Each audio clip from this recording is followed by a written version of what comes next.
Ever feel like, all those sci-fi futures we were promised kind of just like forgot about religion? Yeah, Like we got the spaceships, we got the laser swords, exactly. but like nobody's asking those big questions anymore. Hmm. Well, Frank Herbert's Dune throws that trope right out the airlock. Yeah. And today we're doing a deep dive into this iconic book. And trust me, Hmm. it's got more layers than a spice-infused baklava. What's really fascinating about Dune, even decades after it was published, is how deeply it's intertwined with like Islamic culture and history. Right. And it's not just like window dressing. Yeah. Herbert actually uses this influence to explore some really like seriously thought-provoking themes Mhm. about power, about faith, and even about who gets to write the future, you know? Exactly. And to guide us through all of this, we have some really incredible insights from an NPR interview with Hadi Starani, Oh, yeah. who's a sci-fi author and scholar who's basically writing the book on the history of law, technology, and empire. Wow. Talk about the right person for this conversation. Absolutely. And Durrani brings up a really crucial point about Dune's relevance today. Okay. It's not just a thrilling adventure story. Right. It really forces us to confront questions about colonialism, about ecological disaster, and even about how religious ideas might evolve in a future that's both familiar and strangely alien. So, okay, before we get into the really juicy stuff, let's set the stage for anyone who hasn't had the pleasure of visiting Arrakis just yet. Okay. So imagine a vast galactic empire ruled by noble houses Mm-hmm. that are constantly vying for power. Mm-hmm. And the ultimate prize is control of this spice melange. Yes. Which is only found on this harsh desert planet. Right. And spice isn't just some futuristic drug, though. Yeah. It's the lifeblood of this entire universe. Yeah. Literally, it enables interstellar travel, it extends life, it even grants psychic abilities. You could say it's like this potent symbol for all the things humans crave Yeah. and are willing to fight for, even across galaxies. And the ones fighting tooth and nail for survival on Arrakis are the Fremen, the native people who have mastered desert living, and they've been resisting colonial control for centuries. Wow. And their culture is deeply intertwined with elements of Islam, which Herbert clearly incorporated very deliberately. Yeah, it's not just a sprinkling of exotic terminology either. Yeah. Words like Mahdi, the prophesied redeemer in Islam, and Podisha, a historical title for emperor, Yeah. they're woven into the very fabric of Dune's political and spiritual landscape. And what's remarkable is how Herbert takes those concepts and kind of extrapolates them into a future where Islam isn't just present. It's a driving force shaping the destiny of entire worlds. Right.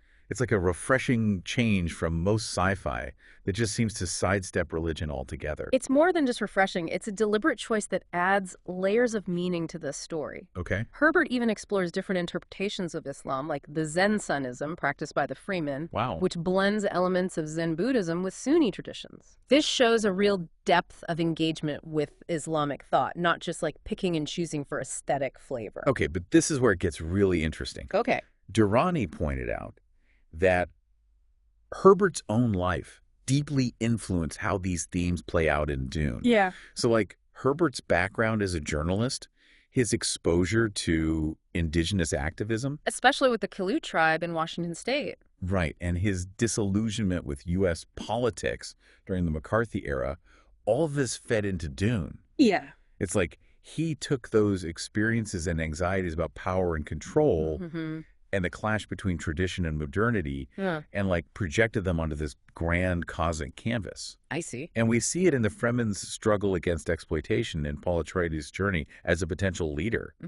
And even in the very nature of the spice itself. And that brings us to a crucial question that we'll definitely want to unpack further. Okay. Can a story genuinely challenge colonialism when it's told, at least initially, through the lens of a colonizer? Yeah, that question of perspective is crucial, especially when we start talking about Right. the concept of Orientalism, which is a big one when we're analyzing Dune. Right. And it's a term that gets thrown around a lot. Yeah. So before we jump into how it applies to Dune, maybe we could just break it down a bit. Absolutely. Orientalism, as scholar Edward Said described it, is basically the way Western culture often portrays Eastern societies. Right. And the problem is, it's usually done through this lens that distorts things, emphasizing the exotic, the mysterious, and often even the inferior. Right. It ends up reinforcing a lot of harmful stereotypes. So when we look at Dune through this lens, how do the Fremen and their culture measure up? Right. Is Herbert just falling into those same Orientalist traps? Yeah. Or is he trying to do something a bit more complex? Yeah, it's tricky, and there's definitely room for debate. Okay. Durrani argues that while Dune does engage in some Orientalist tropes, Herbert ultimately uses them to critique colonialism and the idea of a white savior. That makes sense, especially considering when Herbert was writing, like, decolonization movements were happening all over the world. And he Exactly. was very aware of, like, the dismantling of empires and the fight for self-determination. Right, and those real-world struggles are mirrored in the Fremen's, like, fierce resistance Yeah. against the Harkonnens and the Empire. Their fight for their land, Yeah. their resources, their very way of life. It echoes the anti-colonial movements of the mid-20th century. But even if Herbert was trying to critique colonialism, Mm. there are still moments where his portrayal of the Fremen feels a little uneasy. Right. For example, some of their customs, like the ritualistic combat they use to settle leadership challenges, the Canley feud could be seen as playing into the stereotype of the violent savage Yeah. that we often see in like Orientalist portrayals of other cultures. So it's not a black and white issue. Right. Herbert seems to be both admiring and exoticizing the Fremen culture, maybe without fully realizing it. Hmm. Then again, he was grappling with really complicated ideas, and Dune reflects that struggle. And it's important to remember that Herbert does challenge those Orientalist stereotypes in other ways. Okay. The Fremen, for all their harshness, possess this deep spiritual wisdom and an understanding of their environment Right. that goes way beyond what the like quote unquote advanced empire can grasp. Yeah. They're not just props in Paul's hero story. Hmm. They're a complex society with their own rich history, beliefs, and motivations. Okay, so let's shift gears a bit and talk about how all of this plays out on screen. Okay. Durrani was pretty critical of the 2021 Dune movie, Yeah. especially when it came to like representing the Islamic influences that are so central to the book. He felt like the film missed a big opportunity to really showcase those influences. Mhm. You see hints of it in the costumes and the setting, but the deeper cultural and thematic connections are largely absent. Right. One example he points to is the use of the word jihad in the book. Okay. It comes up frequently, often in the context of the Fremen's fight for freedom, but it's completely absent from the film. That's a pretty glaring omission. Right. It's almost as if the filmmakers were afraid to engage with the complexity of the term and its historical and religious context. Yeah, and Durrani also pointed out the lack of Muslim and Middle Eastern actors Right. in key roles. The casting has been a topic of debate, but it's hard to ignore the missed opportunity to like reflect the diversity of the Dune universe on screen. Imagine the richness and authenticity the film could have by involving more Muslim and Middle Eastern creators, Yes, both in front of and behind the camera. absolutely. Their perspectives and insights would have been invaluable in bringing Herbert's vision to life in a way that truly honored its source material. Why do you think this happened? Was it like a deliberate choice to avoid controversy? A lack of awareness on the filmmaker's part? Maybe pressure from the studio to like play it safe and appeal to a wider audience? It's probably a combination of factors. Right. But one thing Durrani mentioned that's interesting is that the director, Denis Villeneuve, said he made the film for the 13-year-old him who first fell in love with the book. Wow. Yeah. So maybe it's a case of nostalgia taking precedence over a deeper understanding of the source material. Possibly. And let's be honest, even with the best intentions, Mm-hmm. there are limits to how much a white Western director can truly capture the essence of a story that's so deeply rooted in Islamic and Middle Eastern culture. That's a fair point. And it circles back to that question we raised earlier. Right. Can a story like Dune truly challenge colonialism when it's told through the lens of the colonizer? Yeah. It's a question that has no easy answers, Right. and one that we should keep asking as we engage with stories that borrow from cultures different from our own. Yeah, it's fascinating how Dune can spark these kinds of conversations even decades after it was written. Absolutely. It makes you think about how stories shape our understanding of the world and of each other. Mm-hmm.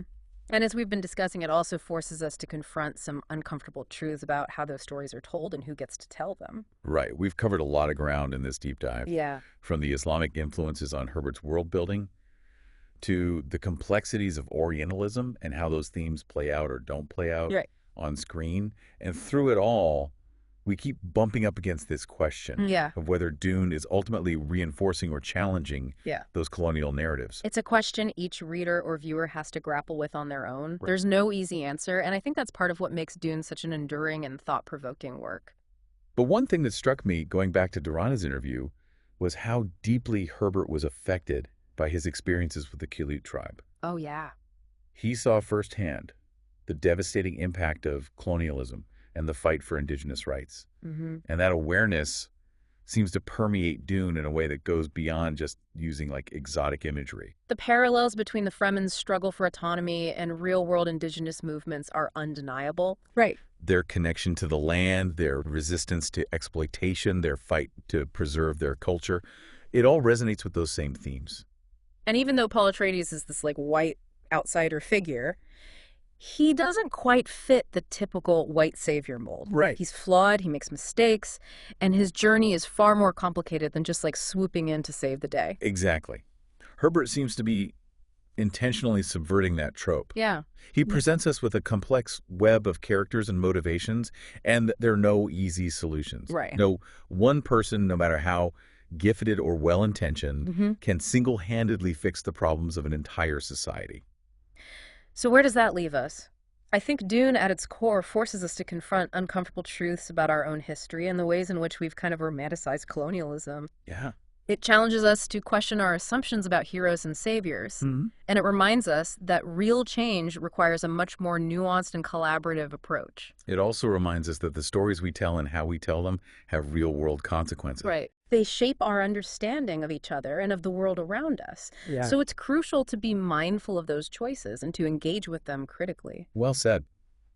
We've only scratched the surface here. Yeah.